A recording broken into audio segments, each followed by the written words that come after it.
want to talk about the olim, the new people moving to Israel. And that's a challenge unto itself. It's the most difficult thing that a Jewish person can do, arguably. Don't point any fingers at me for claiming that. But it's a very big challenge because it includes bureaucracy, it includes travel, and it includes the mental load of making an immigration, a big movement in Aliyah to somewhere that is so, so vital, but also so, so fraught. And one organization that is vital in helping in that transition is the amazing Nefesh B'Nefesh. So with that, I'm happy to invite to the stage Jerusalem Post correspondent Michael Starr to interview Nefesh B'Nefesh's chairperson, Tony Gelbart. Tony, I'm so excited to see you again. The last time we spoke was at the New York Jerusalem Post conference. That's correct. Was anyone else there at the New York Jerusalem Post conference? Yeah, my fellow veterans. Tony, since we last spoke, obviously there was a lot of interest in Aliyah, in the wake of October 7th and rise of anti-Semitism. Has this trend continued, or there's been waning interest? What are the statistics and data looking like? First of all, thank you very much for having me here. The interest is high. We've had, since October 7th, more than double the amount of it. So you say 100% increase in interest, in files open for people to make Aliyah. So that's an incredible, interesting story, because during such a trying time, a war, people coming to some place that's a little difficult at this time. So having a 100% increase says something to the Jewish people and for the Jewish people. What areas are people most making Aliyah from? Where is there increased interest over others? So if we speak from the U.S., it's your typical areas, but the whole country, the United States, pretty much every state, Alaska included, we have people making Aliyah. Since we started 22 years ago, we've had about 85,000 people move to Israel, make Aliyah, and the retention rate, the people who are staying there since the beginning, is over 93, 94%. So the challenge, let's say, that most people have faced before was the bureaucratic, mess, let's say, and that's been overcome. And they're going all over the country. So they're from the U.S., they're coming from all over, and they're going to all over Israel as well, from the north to the south, and we have a very big push, interest, people going to the north and the south. Jerusalem's a great place, Tel Aviv's a great place, Ra'anana, Modi'in for Anglos, but they're going through all the country, the whole country. Is there a place in Israel that's increasing in popularity for New Olim? You know what? I would say in the beginning, when we first started, Yerushalayim was a beacon, and it still is, but literally, Golan to the Negev, Beersheba, Eilat, they're moving everywhere in the country. You can feel it and you can see it. After 85,000 people, and they have babies and getting married and everything in between, so it's a very, very big community today. I'm glad that before you brought up the topic of bureaucratic problems and challenges that olim face.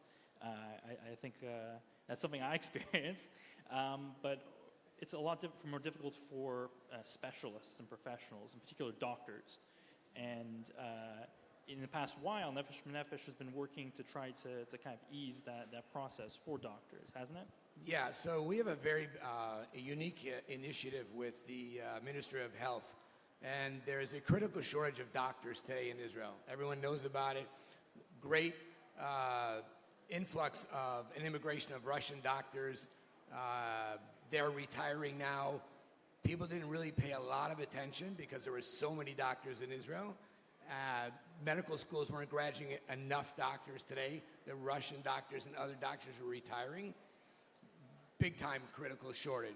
So we have an initiative now to bring 2,000 doctors over the next 5 years to Israel from all over the world. So not just North America. We were in Argentina. We were in Paris. We were in London. The medics, we call them the medics. We have them here in the United States. So from all over the world. This year we've accomplished our goal, and over the next 4 years we'll do the same. And we will supplement over the next 5 years about 2,000 doctors. And those doctors are putting like a finger in the dam before the dam breaks, if you get my drift. And what will happen then, the new schools, the new medical schools in Israel are graduating people in 4 or 5 years. They will become the new doctors. So we identify a problem, we fix the problem. So you mentioned bringing doctors from Paris. I was lucky enough to join some of your programming there.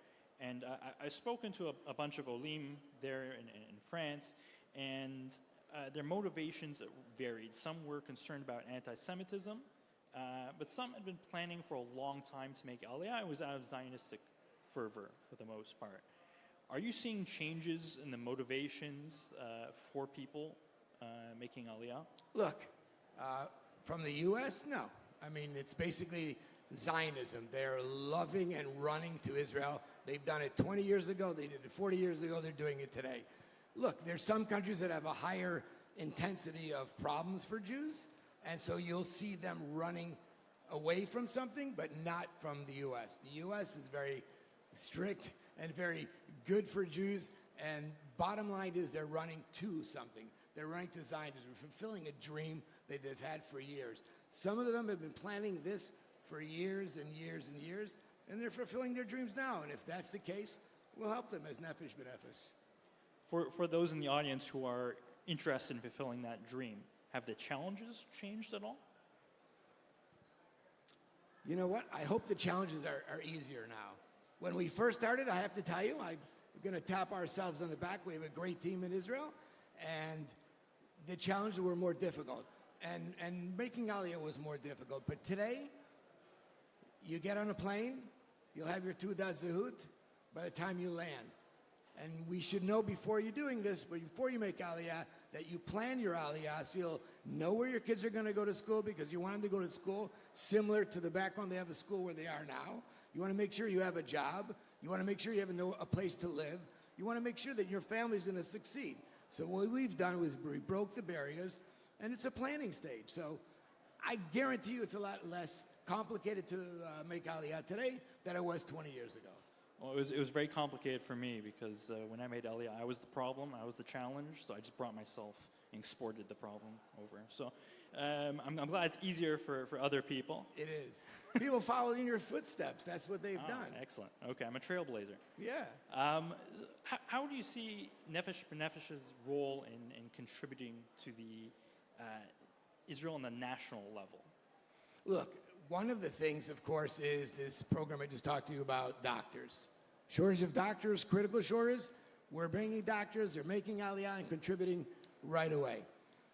Another thing that we have is from 72 countries around the world, when someone, young person, wants to make Aliyah, and they're in their 18 or 19 or 20, and they're making Aliyah and they're going into the army. So we help them navigate that process after they make their Aliyah with us and into the army. So we have a very large lone soldier program together with FIDF and some good partners in Israel. And that's a national project as well. So doctors, that, and just contributing. I mean, the amount of people that make Aliyah, their return on investment, if you're a business person, is very, very high. Because not only do they bring their skills, but they're bringing their money as well.